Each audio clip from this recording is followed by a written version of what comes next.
Alright, let's talk about the Chicago Cubs. Now, I know what you're thinking, but they won the World Series in 2016. And yeah, that was great. But let's not forget the century of suffering that came before it. A century defined by one of the weirdest curses in all of sports. The curse of the Billy Goat. Back in 1945, a guy named Billy Sianis tried to bring his pet goat, Murphy, into Wrigley Field for the World Series. They wouldn't let him in. So he supposedly cursed the team, saying they'd never win a World Series again. And for 71 years, they didn't. They had so many chances, so many heartbreaks. Like the infamous Steve Bartman incident in 2003. It took over 7 decades to finally break that curse. That's a long time to wait for a win, folks. Now, let's talk about the ballpark experience itself. Wrigley Field is historic, no doubt. But historic can sometimes just be a nice word for old. Have you ever tried to use the bathrooms there? For years, it was a legendary test of endurance. The lines were impossibly long, and the facilities were, let's say, not exactly luxurious. They've made improvements, but the memory of those trough-style urinals still haunts many a fan. It's part of the charm, I guess.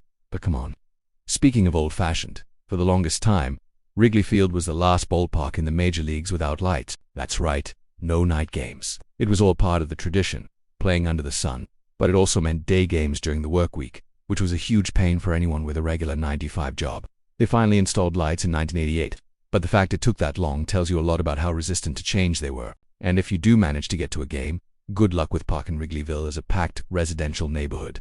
There's almost no official parking, so you're either paying a fortune to park in someone's garage, taking your chances with street parking miles away, or cramming onto public transit. It's a logistical nightmare before you even get to your seat. Finally, the hot dogs. A ballpark hot dog is supposed to be a sacred thing, but for a long time the standard Wrigley Field dog was just sad. A basic, steamed dog on a plain bun. They've stepped up their food game recently, but when your classic offering is so famously underwhelming, it's hard to forget.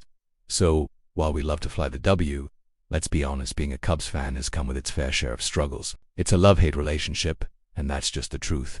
Thanks for watching, and don't forget to subscribe for more.